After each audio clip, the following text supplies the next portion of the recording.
Welcome to Speak for Yourself. Focus right here, solo on me, Marcellus Wiley. A dog. Ooh, Fresh, big dog. I hate those. What? I hate boomerang compliments. Like, you fresh. Come on, come back. That purple is hurting them. What? That's another shade. How many purple suits you got? This one new. Monday is royalty. I got to give y'all some royal takes. Is it? All right, well, let's speak on some royalty right now. Start with a big trade in the NFL. Speaking of royalty, pass rushing royalty.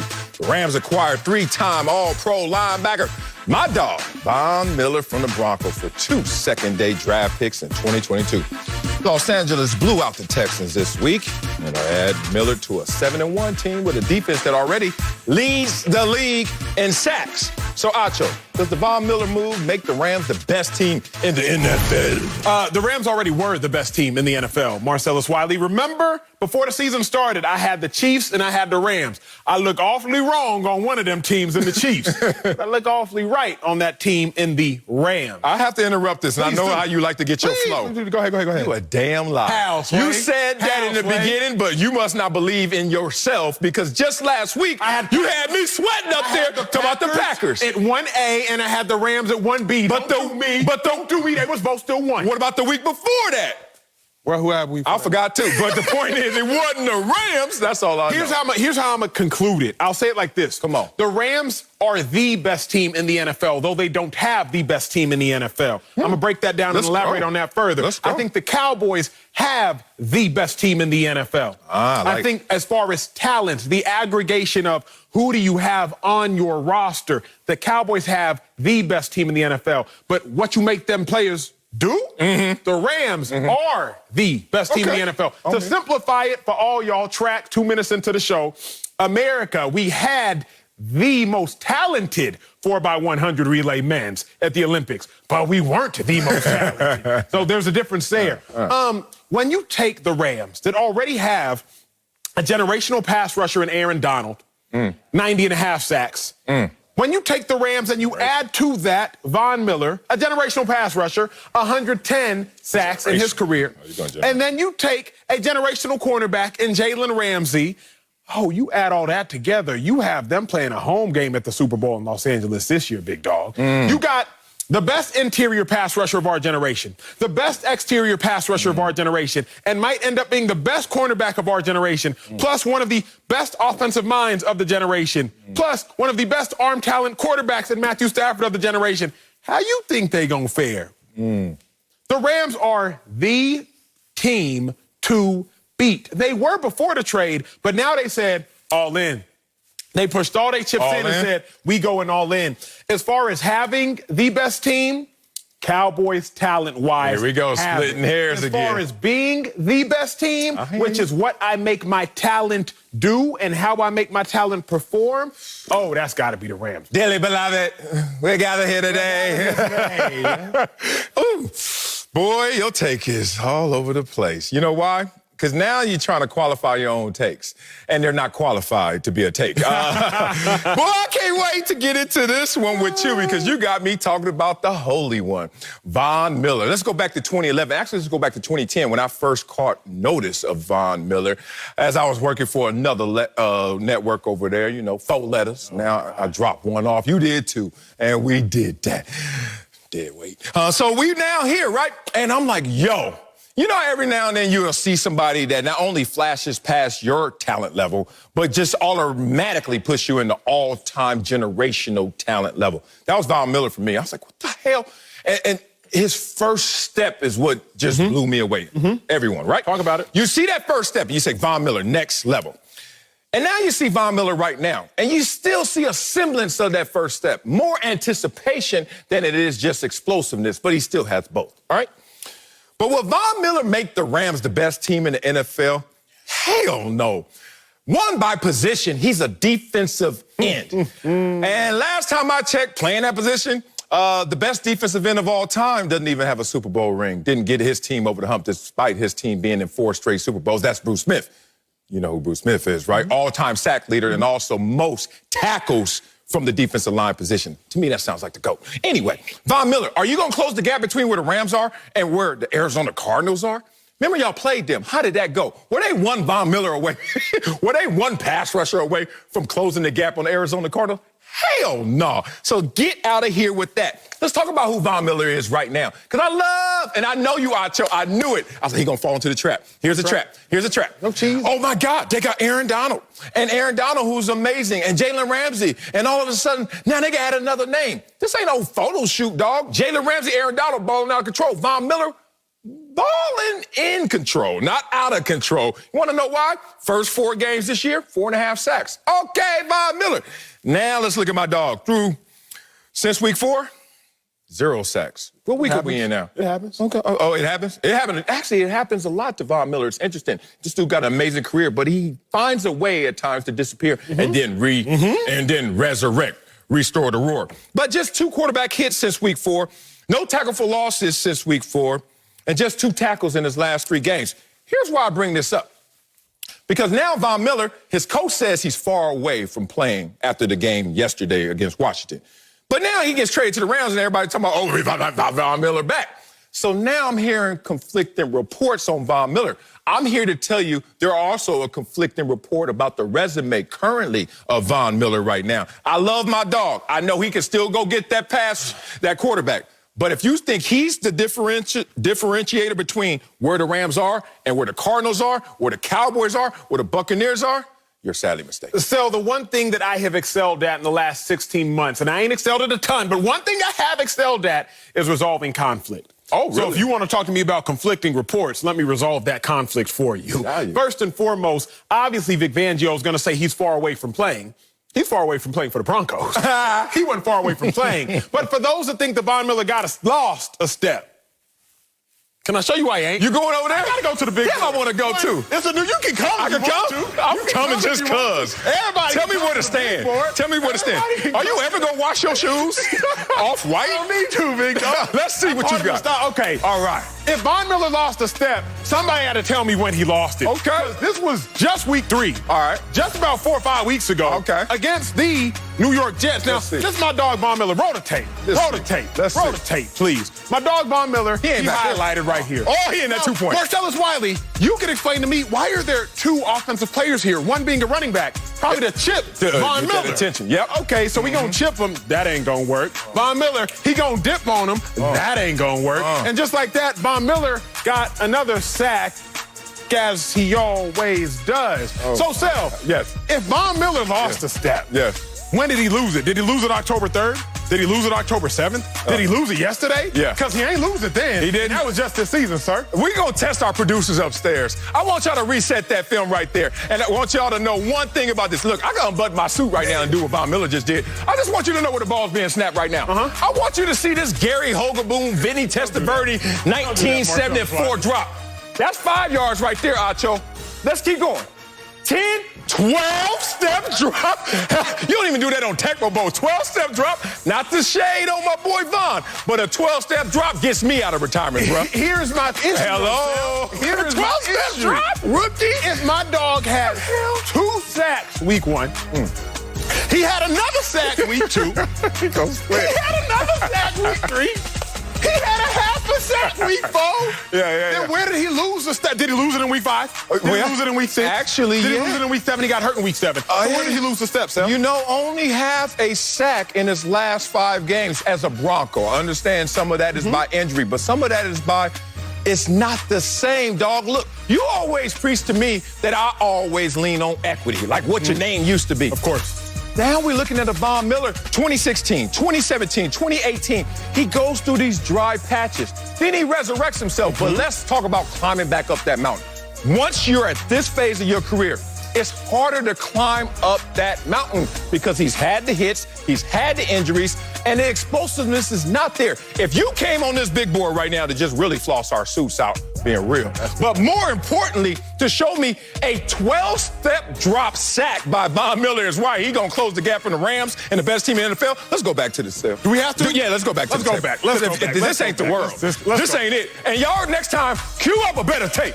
Cue up a better sack, because that ain't it. That's me in Jacksonville. Here's what I'm going to tell you. What?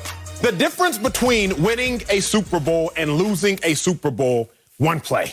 Yes. One pass, one catch. It can David Tyree. Yeah. Nick Foles in the Eagles, Patrick Mahomes getting that. One play, one catch, one pass is the difference between winning and losing. We could ask Cam Newton, who lost the Super Bowl against the Broncos, what the difference in that game was. It was one play, one player, Von Miller. Yes, Von Miller does not need to be the defensive player of the year. The Rams already have that. Okay. Von Miller just needs to make a defensive play of the year, which I can see him doing. I don't need Von Miller to go out there and get 15 sacks. Mind you, the last time he had 14.5 sacks, he had 4 sacks through week 5. This year, he had 4.5 sacks through week 5. So, Von Miller doesn't need to go out there and get 15 or 20. I'm not saying that he won't. But the Rams have a dude who can make one play. My biggest and my strongest argument is this. To get to the Super Bowl from the NFC, right now, the Rams would have to play Tom Brady and the Bucs, week 1 in the playoffs. Then the second game of the playoffs, they'd have to play Aaron Rodgers. Then the third game of the playoffs, let's just theoretically say they got to play the Dallas Cowboys. That's Hall of Famer Tom Brady, Hall of Famer Aaron Rodgers, Hall of Famer Dak Prescott. To win the Super Bowl, going through the NFC, you got to have a quarterback and you got to be able to stop opposing quarterbacks. I'm with you. The Rams have their quarterback, Matthew Stafford. How can you stop opposing quarterbacks? By adding to a pass rush that is already #1 in the NFL in sacks. So Marcellus Wiley, Von Miller is just adding to a pass rush that already leads the league in sacks. Yeah. He gonna be that difference maker. Yeah.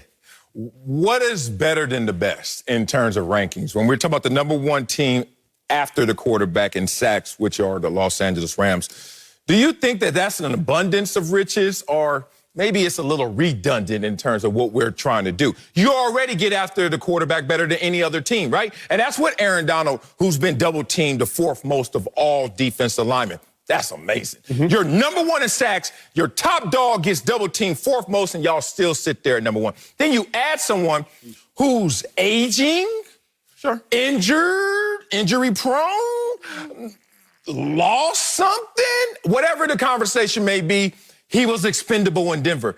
Think about this. There was a moment when you said Von Miller, Denver Broncos, for life. Of course. And now we're saying adios. Why are we saying adios? I'm going to tell you this. Where is he going also? Look at these Rams right here. 1 win versus a team with a winning record, the Rams. Keep talking about these Rams and how they're the best team in the NFL when their resume doesn't support it. Then they went against the Arizona Cardinals 37-20. Smash, smash, smash. Yeah, you beat the Tampa Bay Bucks, so respect. But we're talking about how do we close that gap? You don't close it with a pass rush when you already got the #1 damn team in terms of getting sacks. So here's my thing. You're looking at this the wrong way, I believe. Your vantage point skews things. You know how you can look at 2 people in a race, and from a certain vantage point, it looks like one is winning, but from another vantage point, it looks like another is winning. Cheap seats over there by the start versus I'm at the finish line. No doubt about it. I get you. You're looking at the Rams as though they have to close the gap. They're actually ahead. Change your vantage point. So what the Rams have to do is not close the gap. They just got to step on the gas. The Rams are the best team in the NFC. So you're right. They don't need to worry about closing some sort of gap. They're already ahead. How can they elongate their stride? How can they elongate the frequency of their strides to get a bigger lead? That is what they did. If Usain Bolt got faster top end, he would just get an even bigger gap than everybody else that was chasing him. That's what the Rams did by adding Von Miller. All I know is the Rams have other issues that they could have addressed. I don't know. Let's just be real. Running back depth. I mean, a running back. Von Miller's going to help. People keep saying he's going to take attention away, and Aaron Donald, now you can't double team him. Yeah, if Von Miller, like it's an offense, you're sitting there saying that's Von Miller. Now let's watch Von Miller. I've been through the phases of this. He is not me in Jacksonville. He ain't even me in Dallas. He and me on the way out of San Diego, though. Let me just tell you why. Because when you start going through those dry patches, you still Von Miller. You go a game, you go another game, you go another game, you go another game, you go another game. He's always done that, though, I brought that point up. I brought that point up. But the problem is you're playing with fire now. It used to warm you, now it's going to burn you. You're getting older, brother. His ankle, I don't know to what degree his ankle is really injured. But if one team is saying he ain't close to playing, then the other team say we're going to trade for him and he's going to be our difference maker. The truth has to lie somewhere in between there, but not on one side or the other, I'm hoping. But what if it is what Denver is saying? He's far removed from playing. And then when we did see him play the last few games, nothing. No tackles for losses, no sacks. Like, is Von Miller the same dude to you? You can't say yes to that. He's not the same 18 sack Von Miller. No. I don't need him. And I don't need him to be That's either. what I'm saying. Between Von Miller and Aaron Donald, you got 200 sacks. Von Miller came into the league in 2011. J.J. Watt joined the league around then. Justin Houston joined the league around then.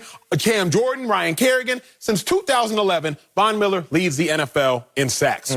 Since 2011, Aaron Donald is 7th in the NFL in sacks. Aaron Donald ain't come to the league since 2014. So Von Miller is the best sack artist since he joined the league, and Aaron Donald is the best interior sack artist since he joined the league. You just had those two cats join forces, and you telling me that that's not going to be the biggest game changer in the NFC. Remember the Super Bowl last year? Who scored all the touchdowns for the Bucs? Antonio Brown, Gronkowski, Fournette, all the players that they acquired either in the offseason or during the course of the season. Great point. If we saw that last year by the Bucs, their acquisitions be the difference in them winning and losing a Super Bowl, along with their pass rush, then the Rams just got a pass rush and an acquisition. I think that's going to be the difference. Okay, respect this. Look, I understand the familiarity, Vic Fangio and his defense, and now he's going out here and they run a lot of the similar schemes and concepts. Respect to that.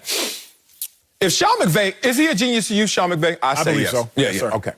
If the genius comes out just a month ago and says, you know what, we're not going to do anything big in trade deadline and during the season, no big splash moves. Then Von Miller gets hurt, unproductive when he was hurt. Then Denver coach says, nah, man, he's so far away from playing. And then all of a sudden he becomes a Ram.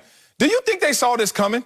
And if they saw it, the genius should see it coming, right? So the genius shouldn't put out the smoke signal saying, you know what, we don't want anybody. And then you end up getting Von Miller. Here's my point. I don't think they saw this coming. And then they saw Von Miller and they started to calculate, is Von Miller worth a second-day pick, 2 second-day picks? Absolutely. But now you're exaggerating that to say, not only is he worth those picks, but he's going to be the difference maker for you guys for where you are, which is already number 1 in sacks. So this is what this team is already. How do you close that gap? You close that gap by having a stronger running game depth, addressing some of the other defensive issues that they have, because the defense is what's lagging behind the offense. But Von Miller right now, hey, I'm here for a third day. They got third-day picks? Come holler at your boy. Coming up, Baker Mayfield played through injury Sunday, but couldn't lead his team to a win. We'll tell you if Baker's hurt the Browns. But first, the Cowboys beat a solid Vikings team on the road without Dak Prescott. Tell you if the win changed our opinion of America's team. That's next on Speak for Yourself. Just like J.J. Watt. Let's talk them Cowboys who followed backup quarterback Cooper Rush to victory in Minnesota Sunday. Now, Rush's first career start became Dallas' 6th straight win. Dak Prescott was inactive with a calf strain, but the Cowboys rallied for the win in his absence. It was a big night for the Rush's parents who were in attendance, but Cooper didn't feel overwhelmed by the moment. Take a listen. Felt like I belonged out there. You know, you're in the huddle, you're breaking the huddle, getting to the line, and going through your processes. It didn't feel overwhelming at all. And I think, I haven't played a lot, but, being around the NFL, you're practicing against those guys every day, and our defense is pretty good. It never felt, too big in terms of the speed or I just felt like in command.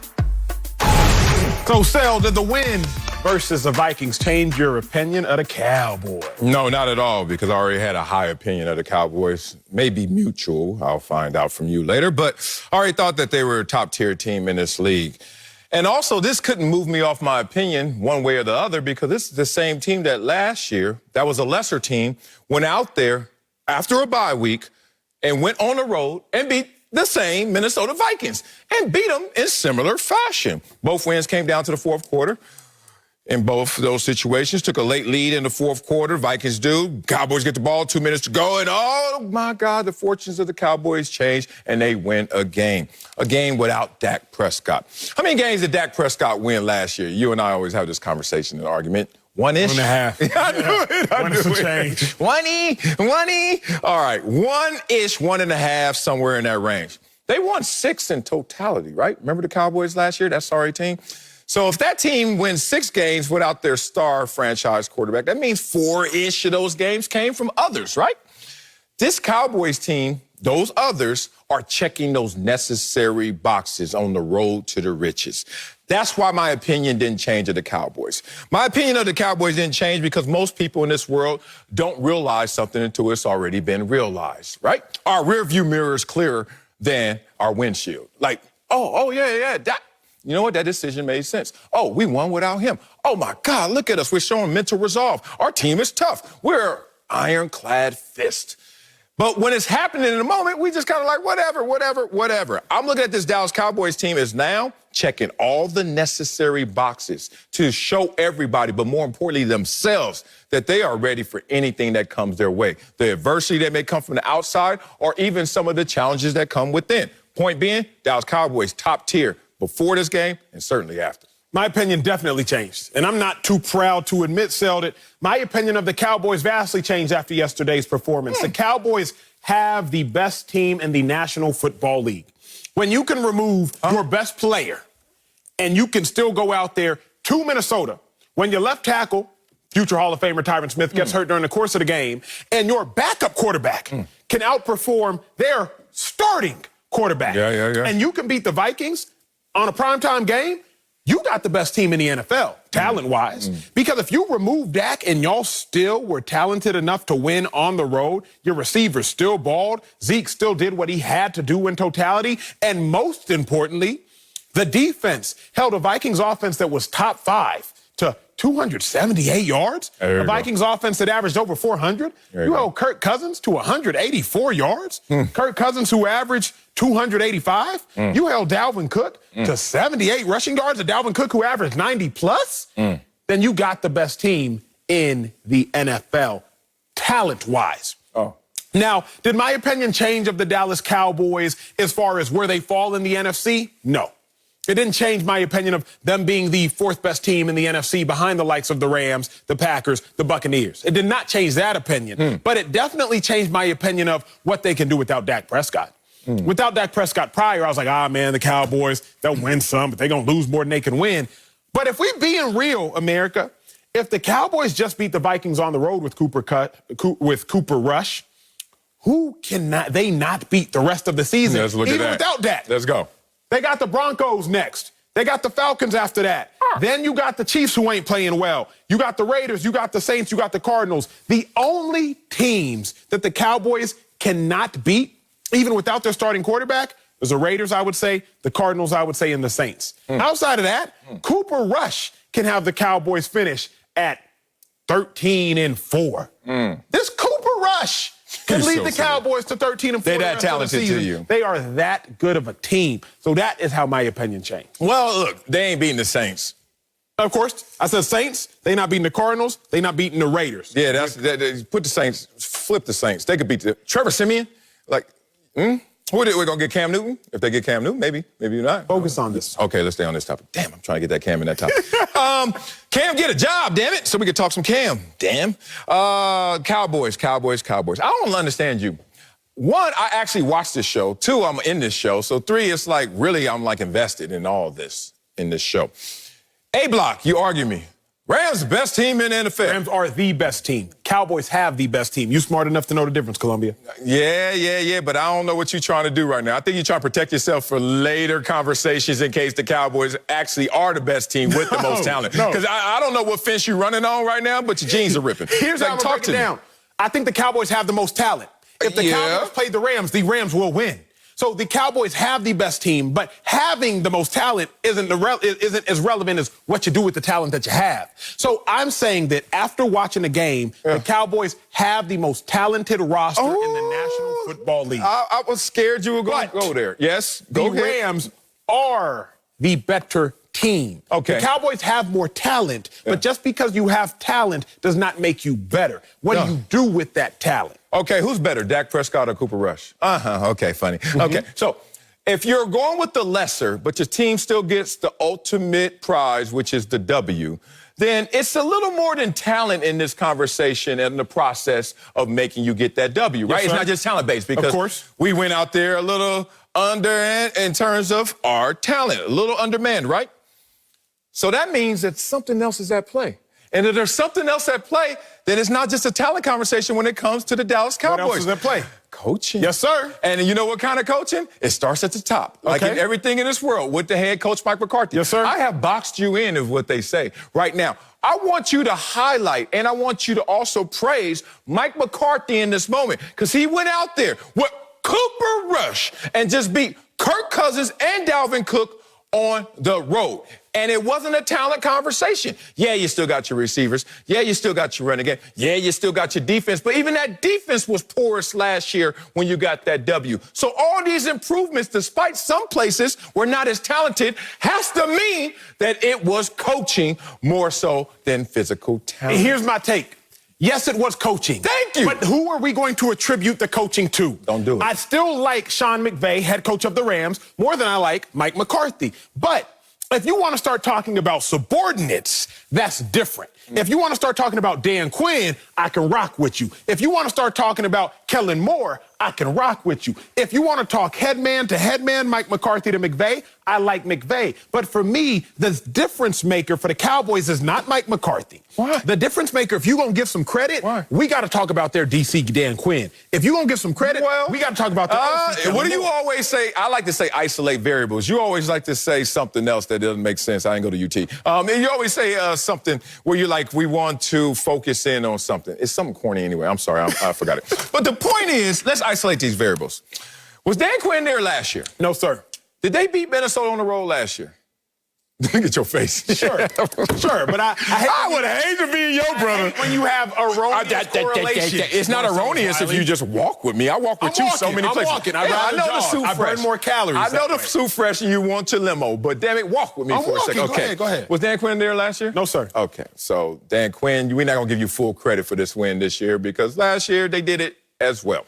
Was Kellen Moore there last year? Yes, he was, right? And Kellen Moore is there this year. So if you look at Kellen Moore, is he empowered by someone? Is someone his boss? Is someone else telling him what he can and can't do because someone else has the full perspective and vision and is also just a championship head coach? Yes or no, Acho, please? Anybody? Maybe. I'm not. Oh, he's maybe a Super Bowl head coach now? Oh, yes, he is a Super Bowl head coach. But is he empowered is where I'm saying maybe. So Kellen Moore can just do what he want to do, huh? Yes. Jerry Jones kept Kellen Moore. Yeah. And you know who had to sign off on that? The guy who's Jerry Jones. And Mike McCarthy. Read your articles that I haven't read either. Point being, don't be making this beef. You got something else to say? Because I can get up off this. Thing, so. You gotta admit. Give Mike McCarthy some credit. He went out there with a backup and did something that he did not only last year, but this year. And he made the decision to sit back, which gives him even more rest coming off the bye week. So here's how you know I prepare for this show. McCarthy. Not just because I respect you, because I respect y'all, the viewer. It's because I got breakdowns in my back pocket. You do? Just in case I need a spare one. More 12-yard sacks from Bob Miller? No, this has to do with the Cowboys and Dan. You going up there again? I gotta go. I knew I got you on the ropes. Admit it. You didn't want to. And I'm bringing my pen. That's called getting boxed in. I don't even know what I'm going to do with this pen, but I'm bringing my pen. I got you boxed. So, to me, it's not about Mike McCarthy. It's about the Cowboys defensive coordinator and Dan Quinn. Because he did something yesterday the Cowboys haven't done all season, but it was his mind in doing things like this that helped the Cowboys win the game. It's 3rd and 5. Can we go ahead and roll the tape? It's 3rd and 5. I had to explain. 3rd and 5, and all the Vikings have to do is get to the sticks. Vikings are going to run slants to the sticks. Here's what the Cowboys are going to do, though. We're going to show all-out zero pressure. Everybody show like you're blitzing and man across the board. All-out zero. But really what the Cowboys do is rush 2, drop 9. So that means you got 5 defenders, really 6 if you count Antonio Brown at the 6, exactly where the Vikings are trying to run their route. So to me, that is the difference. Dan Quinn's brilliance of saying, not only are we going to trick you with our mind, but Dan Quinn's brilliance of realizing if we hold Kirk Cousins, Cooper Rush, everything that you're doing is just icing on the cake. We won that game for you, big dog. And that icing on the cake was some good icing, too, though. Man, stop playing with me. So, Dan Quinn. It's a Dan Quinn thing. Oh, it's a Dan Quinn thing? You wouldn't understand? It's a Dan Quinn thing. It's a Dan Quinn thing. Moore thing. It's not a Mike McCarthy thing. Look, they won the game, and I respect it, and they held them to 16 points. Kudos. But is this Dan Quinn when you go out there and you're 50% on 3rd down? That on offense, is that Dan Quinn, anybody? 410 total yards, that's Dan Quinn for the offense? 6.2 yards per play? Dan Quinn, anybody? Outpassed the Vikings. Here's the thing. Dan Quinn. What a quarterback that only got a 92 passer rating. That's Dan Quinn. Here's your problem. Cooper Rush had a 92 passer rating. You have let society infiltrate your mind. The Cowboys were 7 of 14 on 3rd down, but the Vikings were 1 of 13. Yeah. That's a Dan Quinn thing. Yeah. 20 points does not win football games in the National Football League. Oh, yes, it does. No, it does not. Pittsburgh unless you hold them to 16. That's a Dan Quinn thing.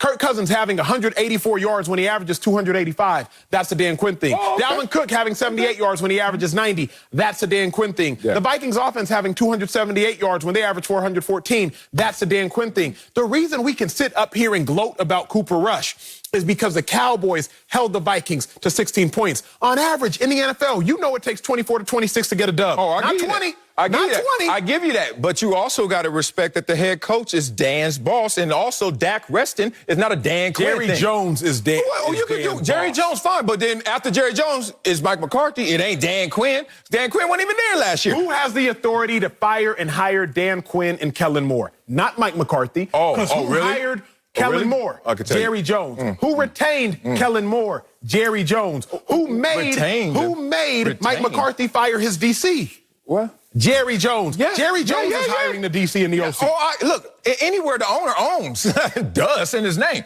However, after that, don't you start saying no coordinators got flow like that, got pulled like that. Here's the thing.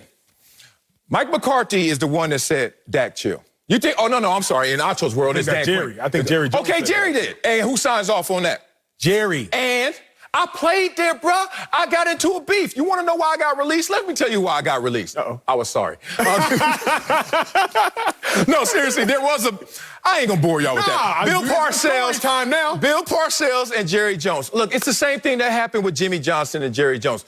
Like, it's a power conflict at times. Now, Mike McCarthy wears it better than Jimmy Johnson and Bill Parcells. Of course. Different versions of an alpha, right? I think Mike McCarthy's an alpha as well, but he's different alpha. He ain't gonna have to bark. He the dog just sitting there like, oh, you know if you come any closer, something gonna happen to you. But I ain't barking at you, right? Respect to Mike McCarthy. I think that's your problem. You don't hear him bark until you come bite your ass. Then you go, he can't. Super Bowl head coach, 1 of 8 active right now. And then he employs and empowers those same coordinators you want to trump up. Man, stop playing. Coming up, speaking of losing with no points, Baker Mayfield, what the hell? Had 2 drives to go and win the game on Sunday, but the Browns came up short on both. We'll tell you Baker's holding the Browns back. Next on Speak for Yourself. Why you empower every other head coach to Mike McCarthy? Last night, Astros came back from a 4-run deficit to force a Game 6, and now head back to Houston looking to extend the series again, while the Braves just need one more win to clinch the title. Game 6, World Series, tomorrow, 7:30 Eastern, only on Fox and the Fox Sports app. Baker Mayfield, Baker B, he battled through his left shoulder injury to play in Week 8. Unfortunately, for the Browns' 4th-year starter, didn't result in a win. Cleveland lost at home to Pittsburgh, and the Browns' offense scored a season-low 10 points. Yeah. Baker was asked after the game if he's worried after his team's lackluster performance. Take a listen. No, I'm sure all around within, the sports media world, it's going to be the world's falling down. But we're going to handle it within the building and make the corrections we need to execute. And that's the type of guys we have. I think we just need to simplify things and execute. Hey, yo, the world's falling down. What's wrong with you, Baker? So, Acho, is Baker Mayfield hurting the Browns? Yeah. No, he's not. And there are a lot of people hurting the Browns, but it's not Baker Mayfield. Marcellus Wiley, Baker Mayfield put his body on the line. 6 minutes left to go in that game. It's 3rd and 4. He has to scramble for a first down. He does so. The announcers are freaking out. Uh-oh, Baker, he might be hurt. He might be a little ticked off. He wasn't ticked off. He was hype. He gets up. Let's go, baby. Next play. It's a quick Nick Chubb run. Next play. 1st and 10. Jarvis Landry. He finds Jarvis Landry. 21-yard line. Jarvis Landry fumbles. It's all good, Jarvis. We don't get the ball back. Defense held him 3 and out. Baker Mayfield gets the ball back. The next series, Jarvis Landry, 3 minutes left in the game. Drop. Would have had the ball at the 26. It's all good, Jarvis. Rebound. 4th and 12. Baker Mayfield finds Jarvis Landry again. Perfect ball, exactly where it needs to be. Would have had him at the 11. Drop. So I could tell you a whole bunch of players hurting Baker Mayfield. And don't none of their names start with Baker or end in Mayfield. The Cleveland Browns are being hurt, but it's not by Baker Mayfield, sir. Oh, God. Hey, the most troubling thing about everything you said is that you actually believed it. The most disappointing part is that that wasn't for TV. That's really you. Like, if we go off mic right now, go down to the dressing room, hey, Acho, you really believe that? You're like, yeah, man. I'll be like, all right, I'm going to my dressing room. I got to go. The hell wrong with you and this Baker Mayfield love? God, dog, he's sorry. Like, he's sorry now. Oh, let me tell you how weak Baker Mayfield is. Case Keenum went out there and gave you 17 points for no running game. Baker Mayfield, 3 of his last 4 performances, 14 points or fewer. He ain't worried. Why you ain't worried? Y'all not scoring points under you. Why are you not worried when you have the most talented, potentially, receiver in the NFL? Let's be real. Talent. Remember you went Cowboys and Rams. Let's talk talent, not production anymore. Talent. And Odell Beckham Jr. And you can't get him into the game plan. Baker, last time I checked, there's a play called, and there's progressions in those plays, right? There are progressions, there are reads. Hey, second option, third option. Even if Odell is not the primary option, get him the damn ball. Every quarter should be this. Screen, right to you, Odell. What you gonna do? Instead, we running out there and not scoring points. Baker Mayfield, it's starting to get really weird. Like how everyone around him, think about it, running game, running talent, tight ends, receivers, offensive line off the charts, and we're scoring 10 points and losing to the Pittsburgh Steelers. Pittsburgh Steelers are averaging, 18 points a game?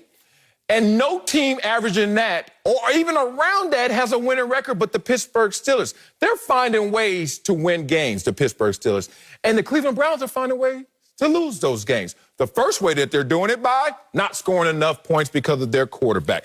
Let me tell you about this. He ain't worried about the team and scoring points. He should be worried that this is his 3rd game of the season without a touchdown pass. 6th game of the season without completing 21 or more pass attempts. What is going on with Baker Mayfield? This dude has 6 touchdowns. That's 28th in the league. He's supposed to get paid. If he can't respond right now, Acho, when is he going to ever respond? And then you, like him, he's so frat boy fresh, and this is what my problem is. I don't need you getting knocked into the second row and coming up and fist pumping. Yeah, dog. Hey, come here, man. We got 10 points. Calm down. I'll take the silent approach. Just get in the end zone. This game is about 2 things, points and winning. But you're trying to distract me with like, I'm ready for it. I threw my body on the line. Let's go. All of that is distraction to the obvious and inevitable goal. We want points. We want W's. With Baker Mayfield, seems like you ain't getting either. I didn't want to have to do this, Sal, but sometimes in a courtroom, you have to make someone else guilty so that one can walk free as innocent. It's called snitching, but go ahead. Baker Mayfield innocent, y'all, and it's time for me to prove it. When the Browns acquired Jarvis Landry, after he led the NFL in catches. So, Jarvis, what you do best is catch the football. Then how come, Jarvis Landry, you dropped a pass on 1st and 10 that would have taken us down to the 26? How come, Jarvis Landry, you dropped the pass, a perfect pass, on 4th and 12 that would have moved the Browns down to the 11-yard line? How come what you do best, you not doing? Jarvis Landry, you also were tops in the league in yards after catch. How come you fumbled the ball when I needed you most? Rashard Higgins, it's 3rd and 11. You're a receiver. You don't even hear the fake count. All you got to do is watch the ball get snapped. Rashard Higgins, 3rd and 11. Why are you false starting? Because now it's 3rd and 16. Now I got to bail you out, Rashard Higgins. I'm Baker Mayfield. Now we pick up a few yards. It's 4th and 12. I'm going back to you, Jarvis. Drop. Odell, what you do best is make miraculous catches. You caught a ball with 3 fingers, big dog. You caught a ball with 3 fingers, big dog. Now, I threw the ball to you. It would have been a tough catch, but you would have got it down there at the 9. I threw the ball to you. Odell, what you do best is make miraculous catches. I need you to make a miraculous catch. So we can blame Baker Mayfield if we want to, but as I look at it, Jarvis, what you do best is catch the ball. You dropped it. What you do second best is get yards after catch. You fumbled it. Rashard Higgins, you're a wide receiver. Just don't false start and make it from 3rd and 11 to 3rd and 16. You false start.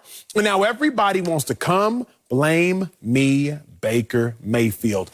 Baker is not the one who hurt the Browns yesterday. He had 11 incompletions. I count 6 drops. If you don't want to count the Odell drop, I count 5 drops. Let's not talk about Austin Hooper. I know that ball was high, but you could have caught it and got in the end zone. If you can touch it, you can catch it. That's what they say in the league. Yes, Baker Mayfield definitely did some things and could have done some things better. But still, there is a litany of other players who hurt the Browns far more than Baker Mayfield. And it's in their job description. I'm going to get to that next lap. So it's not good enough that Baker Mayfield's already been lapped by some people in his draft class that are just obviously better than him. It's not good enough for you, huh? Josh Allen, Lamar Jackson. We ain't going to do that. And he is the #1 overall pick. It ain't good enough for you. It's also not good enough for you on the same weekend to watch backup quarterbacks go out there and score points and win games, huh? Mike White, how you doing? How Mike White doing right now? Ooh, I'd love to be in New York right now and hang out with Mike White tonight. How about my boy Trevor Siemian? How that looking right? Trevor Siemian? Cooper Rush. Baker Mayfield's the #1 overall pick. Overall, dog. You know how we went to the combine and the dude who was projected #1 overall just looked at us, looked down at us like, these dudes, oh, you really got a vertical jump, huh? How that broad jump looking, brother? I'm the #1 overall pick. Dandada, it's easy to throw a cop on you, a dandada. And then Baker Mayfield, you don't know that? No, it's an old song. Damn, you don't know any music. People gonna tweet you now. So here's the thing. Now you look at Baker Mayfield right now, and he getting lapped by not only his contemporaries, his peers, he getting lapped by backups, bro. Backups going out there and showing you flashes greater than Baker Mayfield. That opening drive past Austin Hooper, come on, man. Just throw it to him. Like, don't throw it where he could catch it. Throw it where he can't catch it. What does my therapist always say? You remember that, Acho? He said the perfect pass is the one that he can't drop. He told me that in arguments and conversations like this. Why aren't we talking ball in therapy? Well, because I'm trying to come back. If Von Miller can get 12-yard sacks like that, I'm coming back. Here's the thing.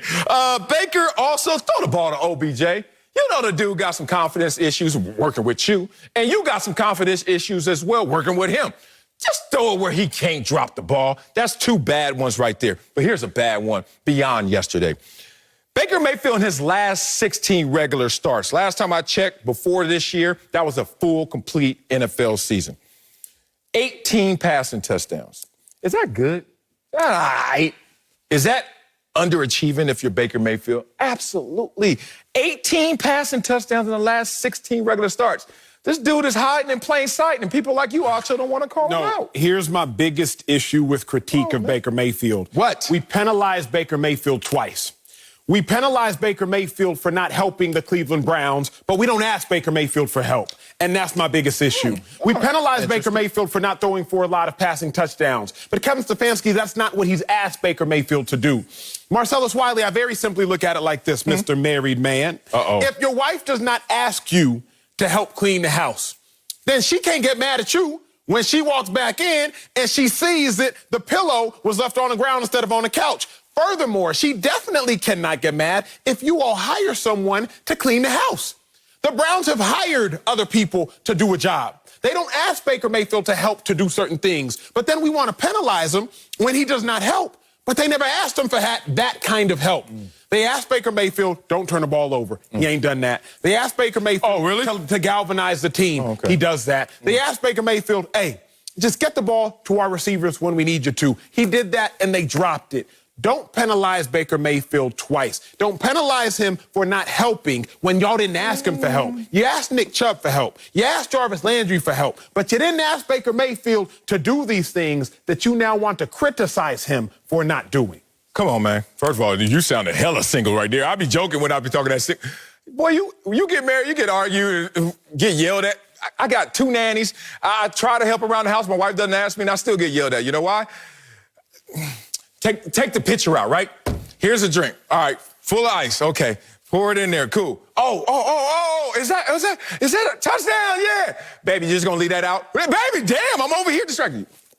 That's what happens in my life, in my house. So I don't know what the hell you talking about. Nobody asked you. See, you taking your personal issues and trying to project those on the Baker Mayfield. Yes. You're trying to project it. Yeah, you know what? Just because that ain't healthy don't mean you got to bring that unhealthy. Yeah. Here's some other personal issues since you want to go there. Yeah, I was actually a good player in the league. Damn, Baker, can you be a good player in the league? Like, I ain't mess with my money. Matter of fact, I got overpaid because you know what? When it was time to do it, if I was healthy, I'm going to do it. Baker, when you were healthy, you weren't doing it. Now you're not healthy, and you want us to see you out there beating your chest.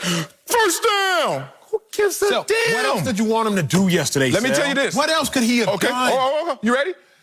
You noticed that when Case Keenum was their quarterback, they were 60% on third down? You noticed yesterday they were 37%? Different defenses. What else you want? Yeah, different defenses. Every week it's going to be a different defense, but it's going to be that same-ass quarterback, Baker, sucking. Brown scored 17 points with Case Keenum. That ain't a ton, but that was his first game. Baker, 14 or fewer in 3 of your last 4 starts. Get out of here. You're 23 and 22 overall. Let's just talk about Baker Mayfield. 61% completion percentage. 89 passer rating. Worst completion percentage than Kyle Allen. fewer passing yards per game than Blake Bortles, lower passer rating than Gardner Minshew Mania, lower win percentage than Kyle Bowler. Kyle Bowler? Got a question. If you don't get out my face, no. Got a question. As my teachers would say, boy, put your hand down, damn it. I got one more thing. Rude classroom. Should have went to private school. My last 2 years I did. Here we go. You said he doesn't turn the ball over. They asked him not to turn the ball over. See, here comes my wife getting at you. He does turn the ball over. Who has the most giveaways since 2018? Jared Goff. Who's right behind him? Baker Mayfield. Will you stop, Acho? He's hiding in plain sight. Call him out, big dog. Now, what you want to ask the class? No, I want to go back to private school. Yes, Emmanuel. I know, right? Look, Sal. What? Are we not going to act like Jarvis Landry? Are we just going to act like Jarvis Landry didn't fumble with the game on the line? Facts. At the 20-yard line? Like Baker threw that pick in KC? Oh, I'm sorry. Are we just going to act like Jarvis Landry didn't drop the ball when he could have caught it at the 26? Oh, 3 checkdowns in L.A.? Are we just going to act like Jarvis Landry didn't drop the ball on 4th and 12? Are we going to act like Rashard Higgins didn't false start? I'm not saying that Baker played a perfect game. But what I'm saying is I'm not going to overlook the flaws of all those around Baker Mayfield just to point out the issue with Baker Mayfield. Sal, I know you only know them 2 or 3 verses. I know you only... What, in the Bible? Philippians 4:13. I know you only know them 2 or 3. But remember... Leave me alone. I live the Bible. I don't have to read it. I'm a man of heart. All I'm going to say is this. Remember, Jarvis and them other guys, they got some specks in their eyes before they try to call out these logs of Baker Mayfield. Remember, listen, everybody else got some issues too. I know you want to point out the logs of Baker Mayfield's sins and his errors on the football field. But remember, other people got some way bigger issues than what Baker Mayfield did. Okay, but if you're having some issues in your life, let's just say you're having some personal issues in your life, the way your business is ran, right? You look at your CPA, you talk to him, right? Your financial advisor, right? It's not time to come to the personal assistant because the personal assistant is taking it from you. Baker is the CEO of this team. You know why? He plays the most important position. It all starts with him. He touches the ball every single play out there. You got a quarterback in the NFL, you got a chance. That's all I'm saying. These Cleveland Browns had a chance coming into this season. All that offseason talk. And now they don't have a chance, it looks like. And you're going to blame everything else, every personal assistant on this roster, instead of the one who's really calling the shots, the one with the ball. Baker Mayfield. Before we head to break, Terry Bradshaw's got the pass that might have been won. Congratulations to the 5 winners who are splitting over $313,000 of Terry's money. That's an exact figure. Damn. Missed out on the fun yesterday? Don't worry. Terry is running it back for week 9. Scan the QR code, download the app, and enter the NFL Sunday Challenge contest for free. The more people who enter, the bigger the jackpot gets. Baker May or Baker not. Coming up, Cooper Rush played pretty darn well for a backup quarterback in his first NFL start. I'll tell you what his performance meant for Dak Prescott. That's next on Speak for Yourself. Play better than Baker did. Dak Prescott was watching the game in a hoodie and a snapback for the Cowboys against Minnesota. Now, backup quarterback Cooper Rush threw for 325 yards and connected with Amari Cooper for the game-winning touchdown with 51 seconds left. Now the Cowboys see themselves having won 6 straight and able to give their franchise quarterback another week to recover from the strained calf. Sal, let's talk this talk. Yeah. What does Cooper Rush's performance mean for quarterback Dak Prescott? I think it changes the plan. I think there was some conversation and some fear of the original plan, which is let's just rest Dak Prescott. And I'm certain in those closed-door coaches meetings, somebody said, hey, man, I don't know if we're going to win without Dak too long. We got something good rolling here, so let's just play Dak. He all right, it's calf strain. And then coach is like, yeah, but what if he's not all right? Then we sacrifice him for not only this week, but weeks to come. Now you fly back, you're like, oh, Cooper Rush, all right. This team is okay. This team is galvanized by our backup. Our team will respond with our backup. Yeah, we saw it in spurts last year, but let's try and ride that wave. And the new plan is caution. That's the plan. Rest in peace, Gonzo. Caution. L.A. knows what that is. So now you can let Dak chill 1 or maybe 2 more weeks. Why? Because a calf strain ain't nothing to play with. I'm tired of flipping channels and hearing people talk about calf strains, and they're over there trying to just basically understate, like, it's just a calf. Jesus. Yes, the only thing I hear consistently is it lingers. What they're not saying is it messes with you, man. I don't know how much power you really get from your calf, but it feels like once you have a calf strain, all your power comes from it. So in that situation, Dak Prescott, let's rest. Because of the lead you have in your division, because of the comfort your team now has with your backup, Dak Prescott, caution is the plan. Yeah, Cooper Rush's performance, I think, is the greatest thing that happened to the Cowboys all season. Oh. And the reason being is we all underestimate an issue until it becomes overly serious. I like it. Calf strain, it's just a calf strain, not a big deal. Say it. Yeah, it's probably how the Golden State Warriors felt in 2019 until it was a very big deal for them and Kevin Durant. Calf strain, it's just a calf strain, it's not a big deal. That's how everybody feels until it turns into something more serious. Yes. Cooper Rush's play allows the Cowboys to be patient. And not only on the football field, but also in life, you always make your mistakes when you are in a hurry. If you rushing out the house, man, I forgot my car keys. If you rushing to work, man, I forgot my laptop. If you are rushing to get married, man, I forgot to check if they're a good person or not. She fine, though. She's fine, though. You always make your mistakes when you are in a rush. No Cooper. So when I look at it, the fact that Cooper Rush balled yesterday allows the Cowboys to chill. Take your time. We can beat the Denver Broncos with Cooper Rush. Chill. Take your time. We can beat the Atlanta Falcons with Cooper Rush. Now, we can start to calculate things when we face the Chiefs. But if the Warriors were not down 3-1 to the Raptors, Kevin Durant wouldn't have rushed back out there, big dog. Ooh. If the Warriors were up 3-1, KD would have been chilling. But because they were down 3-1, they were in a hurry to get KD back on the field. I know a player in the National Football League, he was chilling. He had a calf strain week 6. Going to week 7, the general manager marches down on the field. Hey, it's a big year for you. No, sir, it's a really big year for you and this team. We need you out there. Against his better judgment, this player goes out there and plays. 2 plays into the game, that calf strain turned into a torn Achilles. So we always underestimate issues until they become overly serious. Cooper Rush's performance yesterday, greatest thing to happen to the boys all season. Man, that's so good. That's so good. Oh, so many layers on that take. Let's start here. The great Mark Schlereth once said that minor surgery is only something performed on someone else. Ain't nothing minor. Ain't nothing minor about no anesthesia, big dog, as my wife is an anesthesiologist. I understand. Yeah. I checked. I checked. Hey, what's your name? Big dog. What's your name? Where you from? Okay. I've been on the show for a year and a half. I know your wife was an anesthesiologist. So she's much smarter than you. Oh, God, you sound like her. Hell no. She ain't go to Columbia. She deals with life and death. You just deal with a couple pass rush moves. Yeah, and we still gonna die, so she ain't doing her job well enough. That's what I tell. Boy, I got these. Don't shoot at me like my wife. That is one game I have to play every day. Okay, let's talk it. But you talk about rushing out the house. I just got to get this out. I don't know why. Yesterday, okay, so I had so much on the plate yesterday, right? I got some folks in town. Shout out to my folks from Detroit. I'm sorry, girl. I couldn't hang with y'all, man. It's Halloween weekend. My boy said everybody get caught up out in them streets. I got kids. I'm dressed up. I'm wearing Spartan cheerleading uniforms. I ain't going out in these streets, right? So I ain't hang with my folks. Then I'm rushing. My doc is there. He's like, we going to the game together. Right, family going to the game. Oh, but we got to go to Halloween party right after the game. We're going to leave the game early, all this stuff. Right? So I see Doc. Hey, Doc, okay, come on in. Follow me. And then I'm backing up. Back. Has this happened to you? I wrecked my own car. On your own car? On my own car. Bro, that's my biggest fear. Oh, it's happened 6 times, I think, now. This is my latest. I got to fix it. And it's on you. But I didn't hit the... Don't tell my wife I hit hers. I hit the gate. I hit the gate. Oh, I hit the gate. Hit the gate. The gate is still looking at me like, dude, what the hell? I've been here. So here's the point. When you're rushing, you're right.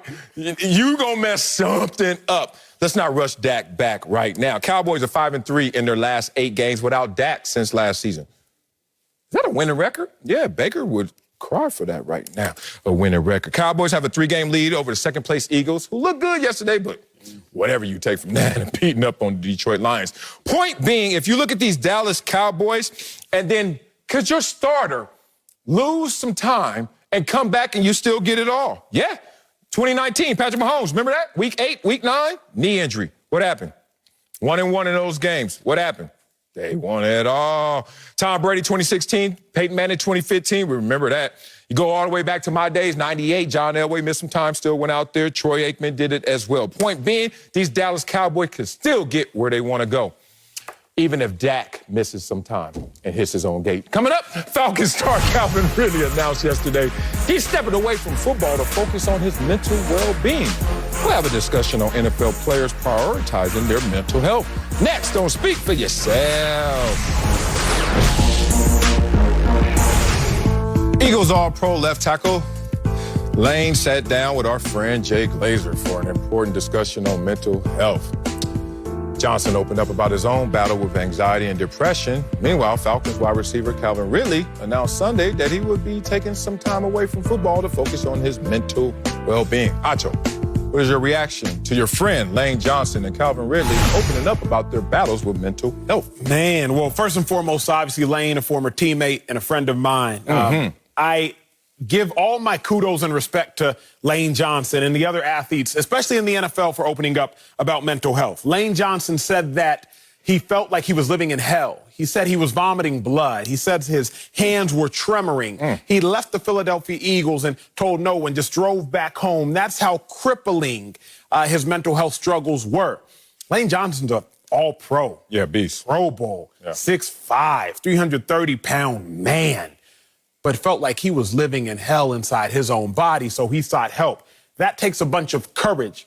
My reaction is that I'm so proud of players who know that this might not necessarily be received well, but I'm going to go out on a limb anyway and do something for myself. Lane said he didn't leave sooner because he was embarrassed, frankly. So there's so much of a macho man persona that's involved in football. And to some degree, it's necessary. But you got to count the cost. What is this persona of trying to be an uber tough guy costing you individually? What's this costing your family collectively? My reaction is just pride in Lane Johnson and his willingness to step away, and also what it means for players to come. Calvin Ridley, another beast in his own right, beast wide receiver. But he said, you know what? I need to take some time for myself to get right. If we understand now that to some degree, mental injuries are just as serious as physical injuries, if not more serious, players end up on an injury report week in and week out because of physical injuries. Players miss countless games over the course of an NFL season because of physical injuries. Then how are we either surprised or how come there have not been more games missed due to mental injuries as well? Clearly, players are suffering from mental injury, just like players suffer from physical injury. So I think that players have been trying to push through points they probably shouldn't push through. I really respect the decision that Lane Johnson made and Calvin Ridley is making. Yeah, this is going to be a conversation I desire, I hope. I respect their willingness and openness. And I also respect their vulnerability. But I respect their vulnerability more than what I'm hearing that's causing their mental health issues. I respect their vulnerability more than what they're actually saying in terms of why they're in this position. I shouldn't preface it with this, but let me start here. My first trophy I ever got in 1983. I'm 8 years old, big dog. I know your age, so you weren't here, but this is my first trophy. And I mean, when I got that trophy, it was for everybody on our team. We just won the championship. We're at the banquet. We get this trophy, and it's a plaque. So it's crazy. You get a plaque, and then you're like getting this trophy. You're standing there in your little too big a suit, too baggy a suit, taking the little pictures. Your mom got the 110 old school camera or the Polaroid, and you sit down at the table, and then you read it. I remember like yesterday reading this. This is what it says. Thanks for listening, persevering, learning fundamentals, and proving to all that you could endure life's eventualities. I'm 8 years old, dog. Always remember, winners never quit and quitters never win. The 1983 Inglewood Mohawks won it all. Thanks a million. We love you. Head coach Melvin Smith, senior and staff. That still hangs up in my house. Why? Because it really just tells us what we need to understand and expect from what life is going to give us in the game of life. Here's my thing with mental health. I need to know, what are you doing to cause the injury, as you say, to your mental health? Because that matters. Because I know in physical health, here are the steps. Let's respect them the same, as Acho said. Let's do it. Ouch. What's wrong? Well, you know what? Something's wrong, and it hurts right here. Okay. How did this happen? Is that how it goes down in the NFL when you go in there and say, ouch, what's wrong? Right here. How did this happen? We got to talk through this. Here's the thing, what's happening, and it's happening too often, is that there's this protective layer when you say mental health, and we stop asking the questions. We stop digging into, how did you get to this place? One thing I've seen, and Snoop Dogg just talked about this, why he always goes around and thanks himself. He doesn't just always thank others. He's like, thank me. I woke up. I did all the work. He's like, there's this need for external validation. And if you listen to Calvin Ridley, he said part of his problem, if not most of his problem, was staying up all night on social media, just reading how people were thinking about him and talking about him and feeling his game or not feeling his game. That's contributing to your own mental health injury, right? Mm-hmm. Just like in football, there are non-football related injuries, and they will criticize you for those. They look down on you. If you come into the offseason or damn near miss time in the regular season because of what? Jet skiing. Oh, I went skiing. Motorcycle accident. It happened to a couple of my teammates. Oh, they ain't trying to hear that. You missed time. You messed up our situation because you did something that was outside the scope of what you should be doing that's best for you. Why not mental health in the same conversation? I'm not saying that you didn't get to these consequences. I'm not saying that you're not vomiting blood and all that. But if you're doing things that's contributing to your own issues, we need to talk about that if we're really going to try to address and help mental health. I like that. And I will say this. We are behind in where we need to be as a professional sports organization, the National Football League, in dealing with mental health. We have heads of sports performance, both that were trained domestically in America, and we even outsource. When I was with the Philadelphia Eagles, we found someone in Australia to come over and help us with our sports performance. We were outsourcing from other countries. We have athletic trainers, tons of those on staff. We have assistants and weight and strength trainers, tons of those on staff. But I do not often hear of sports psychologists on staff. I do not often hear of brain coaches on staff. So yes, players are acting negligently as it pertains to their mental health. Yeah, there you go. If you didn't have sports trainers, athletic trainers, or strength coaches, players would also act negligibly as it pertains to their physical health. Hint, players still do. But at a minimum, good point. NFL organizations have provided resources for players to be conscious of their negligence that they might be unconscious to. So I think that the NFL needs to do a better job of providing the resources so that players can now be more conscious of what would help them and their mental health. We can no longer wait until players like Lane Johnson are vomiting blood and have to escape to Oklahoma on a whim. We can no longer wait till superstar receivers like Calvin Ridley have to just withdraw from playing in the National Football League. Kudos to those players for having the courage to do that. But why has it come to that? In the NFL, if you got your strength coaches, if you got your athletic trainers, then it's time for us to also have our brain coaches. It's time for us to also have our sports psychologists. Because yes, players are responsible, but in the NFL, you have resources for everything. It's time for us to also give out resources for the brain as well. Yeah, that's real. They do have resources, but to your point, it's not to the same extent, it's not to the same magnitude, but resources, yeah. A little it takes more for you to do the legwork because they're not always on site, yeah. But every team does have a player representative. Every team does have the player liaison. But that's not the same. I wanted to go there. That's not the same. It's not the same because you know what? It's not needed for the game the same. Like there's an expectation. Your mental health, okay, is there such thing as physical weakness? Of course. Well, there's mental weakness as well. Now, see, here's the problem. People all of a sudden, you saying I'm mentally weak? Hell yeah, I'm saying you're mentally weak. It's okay. Like, there are physically weak people. Like, here's one example. Kevin Durant couldn't bench press his weight. He's physically weak, right? Didn't hurt his game. He overcame that. You can be mentally weak. Oh, my God, I can't stay off Twitter, and everyone thinks I'm hell, and these absolutes. Hey, it doesn't have to infect your full game. It's just you're mentally weak right now. I learned this from my therapist. Everything that you do that you're conditioned to do is just a muscle.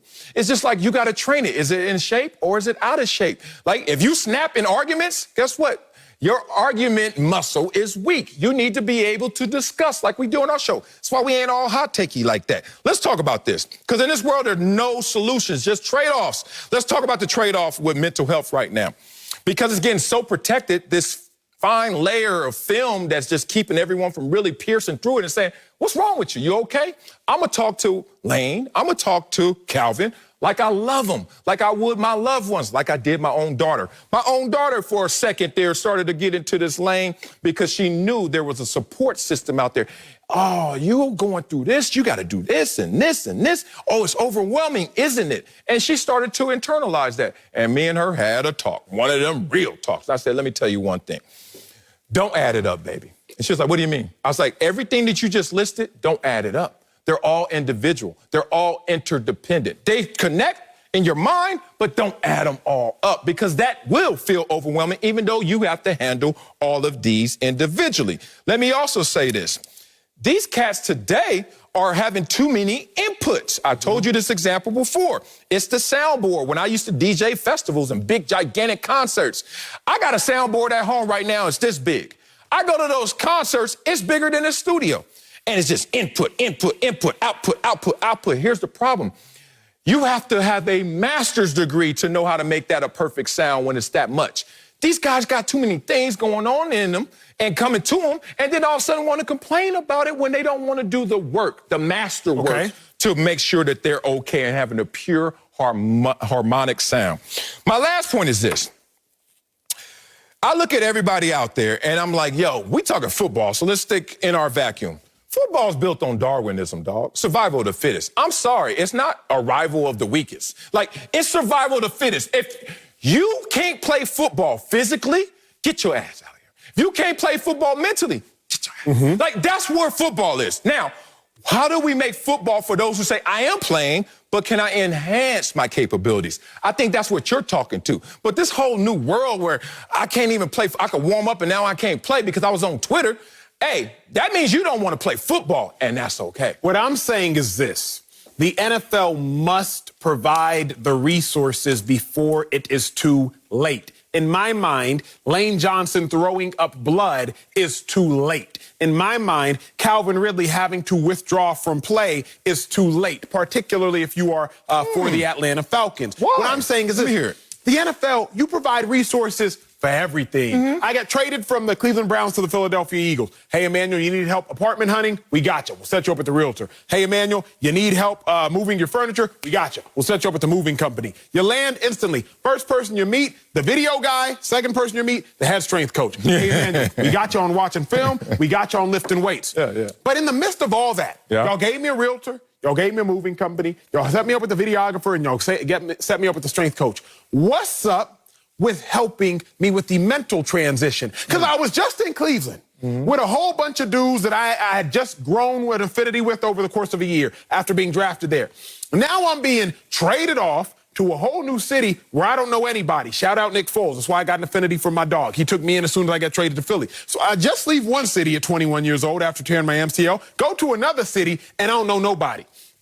It would have been nice in the course of all this if you also have somebody who's just checking on your well-being. Because your parents sometimes might not be in the picture. They might got some other stuff going on. Your teammates definitely have some other stuff going on. And I want somebody, Sal, who's certified, big dog. You don't throw dudes from Venice Beach as strength coaches who ain't got no degrees just because they look the part. So I don't care about the player liaisons. I don't care about the player engagement director. Why you don't? I don't care about the heads of security because they're not qualified to do the position. But they do the work for you. No one knows if you're dealing with mental health unless you let that out. Bingo. Right? But I care about... And they help. I care about qualifications in the same manner that I'm not just going to go ask somebody off the street, hey, can you spot me on this set of 445 on squat? No, I'm going to ask my strength coach to spot me, but I'm not going to ask Joe Schmo to spot me. But if you really care about yourself, you're going to ask, right? And that's what the player liaison is there for. Every time I talk about my therapist, you listen, I say it. You know who pays for my therapist? Not Marcellus Vernon Wiley. NFL pays for my therapist. NFL reimbursements, player benefits, I got the list right here. I was a player rep for 9 or 10 years. And I remember going to Hawaii every year and talking through all the different layers of the NFL, whether it's marketing, the economics, the retirement benefits, the active player benefits, 401k. I used to hear cats about the 401k. I come back and say, maximize your 401k. Man, I ain't giving them all that money. Meanwhile, $900,000 on right now. I was like, just maximize your 401k, dog. It's $20,000. They'll match it and 2 to 1 it. They're like, All right, well, if you say so, and wouldn't even go any further than that. I'm not trying to condemn everybody. Wasn't everybody saying that. But the point is, there's a level of ignorance that you have to also take responsibility for as well if you're not seeking that help. In the NFL, there's a weight room, yeah. And there's a strength coach who's sitting right there because we know we need you in physical shape. We assume that you have mental issues. That's the problem. No, it's not. The problem. No, it's not a problem. Because if you do, look, you got to walk into the training room, right? Walk into the player liaison and say, hey, man, I'm dealing with something. But I'm supposed to just walk up to you, Acho, are you okay? Issue. Are you struggling? Here's my issue. If you are an NFL player, NBA player, MLB player, MLS player, we should also assume you in physical shape. If you are a professional athlete, you went to the combine? What is Did you go to the combine? What is in the title of the job description is athlete and professional. But if you're a professional athlete, we should assume that you are. And we do until we go to the combine. We realize you ain't all there. But even still, even though you're a professional athlete, we have strength coaches in the facility. Because though we know you're a professional athlete, we're still going to give you that resource. And we still have it. What's up with the legitimized resources? So, you're going to put, a therapist on staff, on site, and no one walks in there. Why? When you have a player liaison say, if you got something, here's your appointment today. Because why not? I'm not going to ask the player liaison person to be a strength coach. So why would I ask the player liaison person to be a brain coach? Because he has the number of someone who has an office, a structure that works with a hospital, whatever it may be, their own private practice. And he's like, go there today. But most players, I'm not going to let you off the hook. Most players don't even go into the office. That's fair, but I would also say this. If you did not have strength coaches and if you did not mandate lifting time, most players wouldn't work out.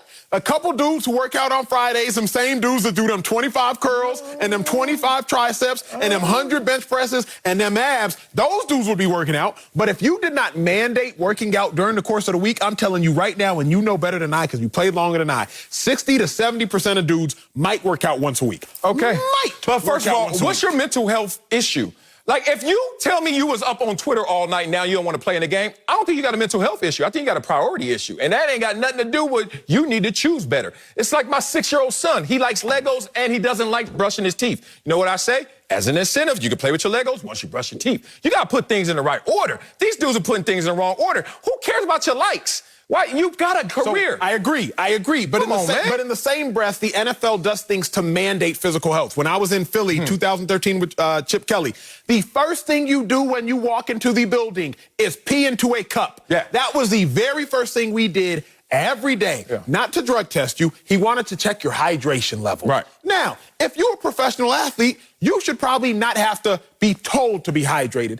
It's in your best interest to be hydrated so you don't pull a muscle. Yeah. But because NFL organizations care about physical health, what they're going to do is mandate hydration tests every day. And if you're not hydrated, we gonna make sure you hydrate right then and there. You're not going to the first meeting until your hydration dropped below 20 points, whatever the case that was. Right. My point is this, Sal. If we make you do certain things in the NFL to make sure you're physically healthy, can we not at least try to make you do certain things in the NFL to make sure you're mentally healthy? Okay. That's all. I just want to see it be somewhat equal, somewhat. Ah, man, damn. I'm the wrong guy, but I respect that point because you're talking to an audience that is not my population. I took advantage of it. I knew, dog, you're sitting there in Dallas and you're talking to Calvin Hill, Grant Hill's daddy.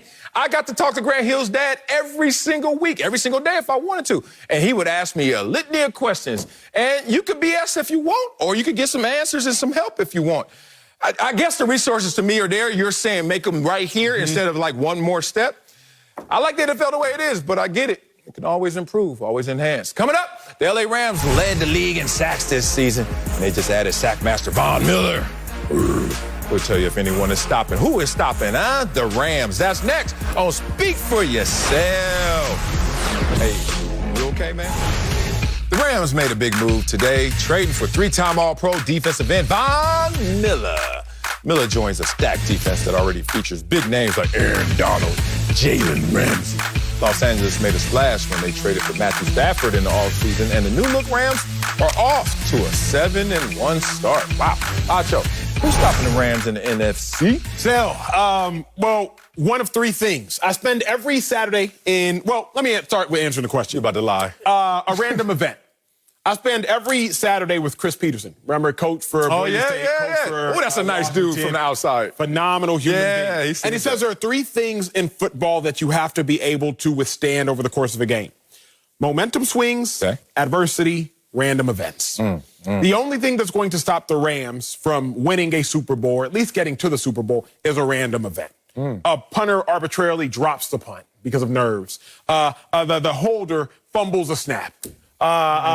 Matthew Stafford twists his ankle on a rollout. Like some random event is the only thing I think that can stop the Rams. Now, to Coach Peterson's point, to this point of this conversation, random events occur in football.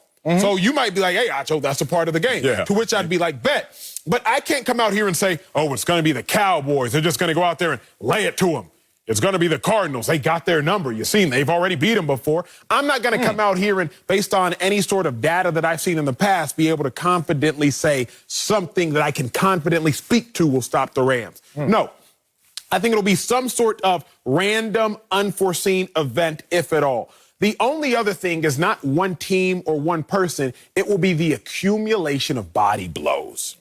As it stands now, Rams would have to play the Buccaneers opening week of the playoffs. Then week 2 of the playoffs, they'd have to play the Green Bay Packers. Then week 3, in theory, they'd have to play the Dallas Cowboys. It's not going to be the Bucs shot to the sternum that's going to hurt them. It's not going to be the Packers shot to the ribs that's going to hurt them. It's going to be when the Cowboys potentially come in and you already have a depleted Rams team that knocks them out. So either random event or accumulation of body blows. Okay. Did you make up that take, or was that Chris Peterson you just came Peterson gives you the 3. Yeah, I just chose one. Yeah, you should have stopped at the 3. Chris Peterson nailed it. Acho, you, boy, you got to do your job, man. You talk about, I'm not going to use data to come up here and confidently say any team's going to stop the Rams. You better do your job and use some data. Arizona Cardinals, like, is this a part of the catch us plan? Like, are y'all going to close the gap between us and you guys with Von Miller? I don't know how, Acho. Let me do my job, Acho. He will help in terms of their third down defense. You would think money down, Von Miller could still get after the quarterback, right? He will help in total defense. He will help in pass defense that are all 21st ranked. Respect to you. But you're not going to help them when they're 19th ranked in rushing offense, and I think you should have went there. Why? Because you're number 1 in sacks already. You number 1 in sacks, getting after the quarterback, and 21st in all those other metrics defensively. If I were you, I don't know. I know a little football. Maybe I would address something else in terms of effect. I would address my running game. But they didn't do that. They wanted to add more syrup to something that was already sweet in terms of them getting after the quarterback. That's fine. What's going to stop the Rams? I don't know. Here's a joke. The same thing that stopped Von Miller from getting a full sack the last 5 weeks. You know what that is? Opponents. The Rams are not the best team because of their talent, are they? Acho, your turn. Insert yes or no. Are they the best team by talent? No, Cowboys. Dang. Okay, so there's already a team that if they play up to their strength, Dallas Cowboys. If the Dallas Cowboys play up to their talent level, to their strengths, optimal football, they're going to beat the Rams. Let's be real. Now, the Rams also didn't play up to their optimal level and got smoked by the Arizona Cardinals. Okay. The Tom Brady Tampa Bay Buccaneers come in and they're as loaded as the Rams. I would say in terms of talent level, they're right there, if not a step beyond. Could they beat the Rams? Yep. I just gave you 3 opponents. Wait a minute. Did I just give you 3 NFC opponents and 1 in their division? Absolutely. There are many things that could stop the Rams. Von Miller, as great as he is, and future Hall of Famer, my dog, is not closing the gap where they are and where they need to be. Well, he is, and I'll pivot here for a second. My last slap is the Rams realize why acquire what you don't need. And they particularly realize it living in Los Angeles. It's a passing league. You can win a Super Bowl without having a top rushing offense. Good point. Patrick Mahomes knows that. Tom Brady knows that. What you can't do is win a Super Bowl without having a top passing offense and without being able to stop the quarterback. I say the Rams particularly know that because they're in Los Angeles. So in LA, I don't have several umbrellas.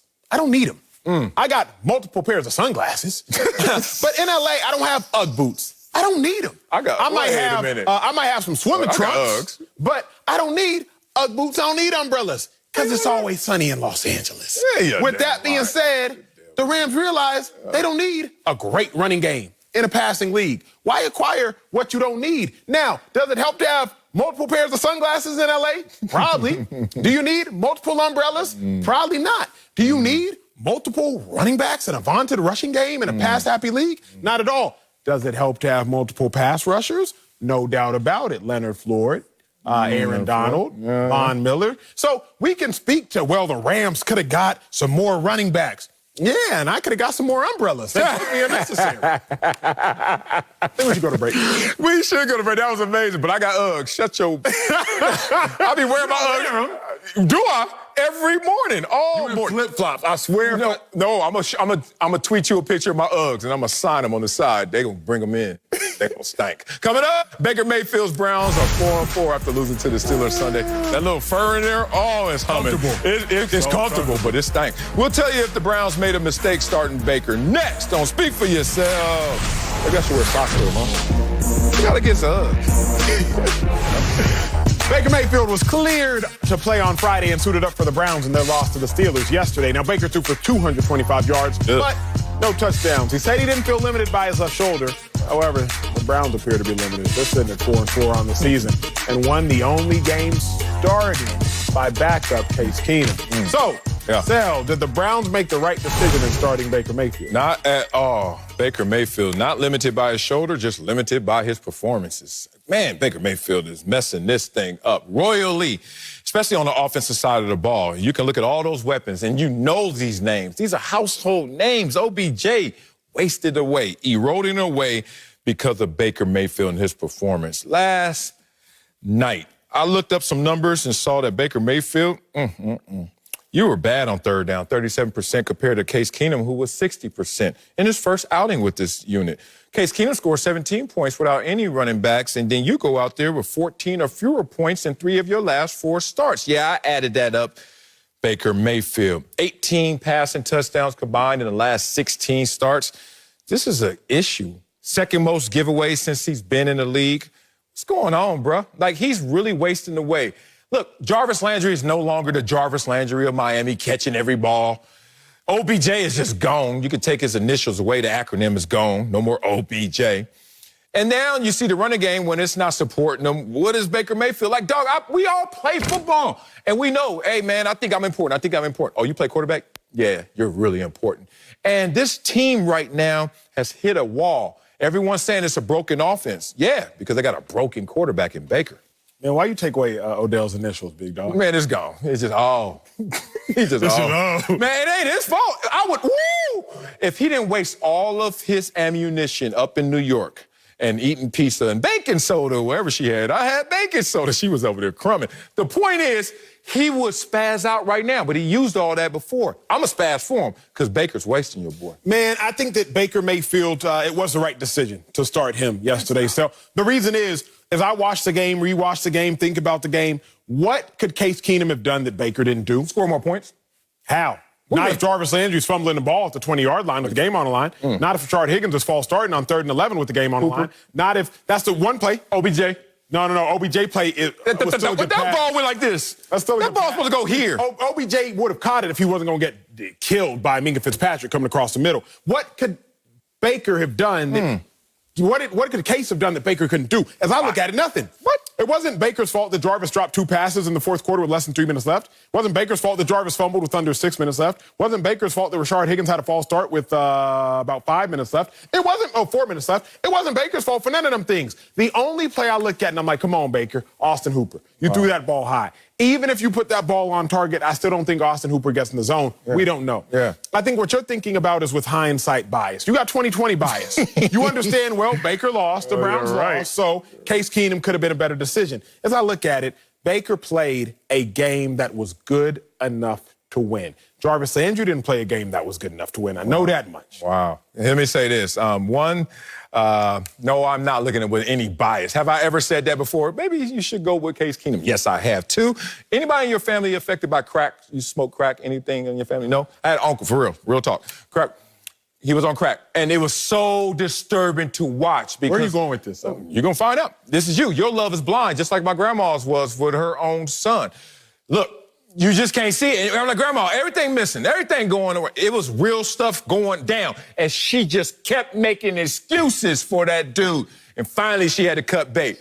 Hey, man, I don't know what Baker on, Well, it's time for you to cut bait, Grandma. Did you just draw a correlate? Am I the one on crack? No, you worse. You the grandma. Let your boy go. Baker go. Coming up, Tom Brady's Bucks. Sound like you on crack, though. Tom Brady's Bucks couldn't beat a Trevor Siemian-led Saints squad Sunday. We'll tell you how big of a deal Bucks loss is next on Speak for Yourself.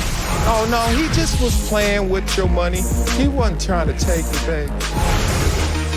Tom Brady threw for 375 yards and 4 touchdowns against the Saints on Sunday. And somehow, some way, the Bucks didn't lead New Orleans with the win. Early in the second quarter, with the game tied, Jameis Winston suffered a torn ACL. Forcing the Saints starter out of the game. Taysom Hill wasn't active, so Sean Payton called on Trevor Siemian, who was able to lead New Orleans to an unlikely victory. Acho, how big a deal is the Bucks' loss to the Saints without Jameis? Not a big deal at all. Bucks loss to the Saints means absolutely nothing, and here's why. So I got to learn from my mistakes. If nobody on the show going to, I had to learn from mine. Remember last year, Bucks lost to the Saints week 1. Oh, my God, it's a huge deal. Danger. Saints going to win the Super Bowl. They were my favorite last year. Yeah. Week 8, I believe, maybe week 9. Bucks get crushed by the Saints. Lose 38-3. First time all season long, the Bucks only attempted 4 rushes. 1 was a kneel. So they really attempted 3 rushes. It was like an NFL historically bad pace. Never, ever had someone attempted such few rushing attempts until that game. The sky is falling, I said. Next thing you know, the Bucks go to the playoffs, and they dismantle the Saints, dismantle the Packers, dismantle the Chiefs, and they win the Super Bowl. So I am not going to go read into a Bucks loss to the Saints, even if it was with Trevor Siemian. Even if you try to brother him up? Trey Siemian. I made him sound a little nicer. Even if it was. Oh, yeah, he went to Crenshaw, didn't he? Trey Siemian. Trevor Siemian is very Northwestern. That is like. That sounds like you caught something. It got Trevor Siemian. That is very Northwestern. He was balling, though, back in college. He balled last night, too. No, don't tweet it up. Don't tweet it up. Even if it was a loss to Trevor Siemian, it's just not a big deal, man. The Bucks still gonna run through when it counts. When you got Antonio Brown back, when you got Gronk back, I'm not gonna come up here and overreaction Monday. It don't matter. It's still a big deal, though. I understand what you're saying. In totality, they can recover, but it's still a big deal in this moment, right? We get that. I think that their eyes may have been too focused on the prize. You got Tom Brady there. Think about it. Most of the time, this happens, you trip up because you're not focused. They're too focused on the prize. What's the prize? Lombardi. So what are they going to trip over? Oh, the Saints with their backup out there beating us. That's not good. One, Tom Brady, here you go again, being the GOAT, but having kryptonite. Tom Brady, Eli Manning show up anywhere he shows up. Tom Brady looking at Eli like, that's the only mother that could say something to me, right? Now, here we go, Tom Brady recreating that in Tampa Bay, the New Orleans Saints. Tom Brady, can you ever beat the New Orleans Saints? Oh, you didn't just lose to the New Orleans Saints. You didn't just lose to the Saints that had Drew Brees. Oh, you didn't even lose to the Saints that had Drew Brees or my man, Jameis Winston. You lost to the Saints with Trevor Siemian? Tom Brady, stop playing. Their eyes are too focused on the prize. Tom Brady need to reel these dudes back in. Hey, the next step matters most.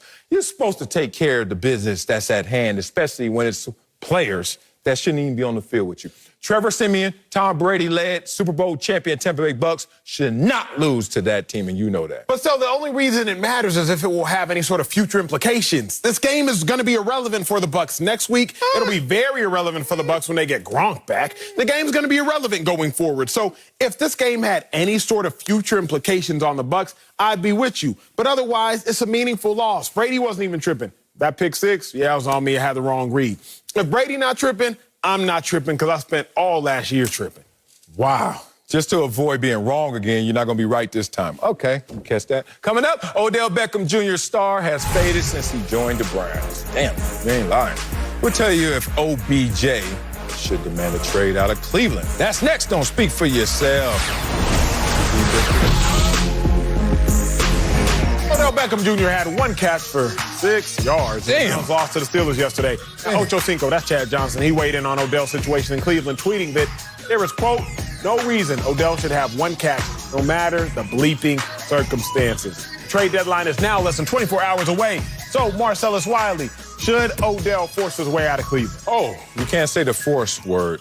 Nope, as Yoda said, may no force be with you when you're Odell Beckham Jr. You know why?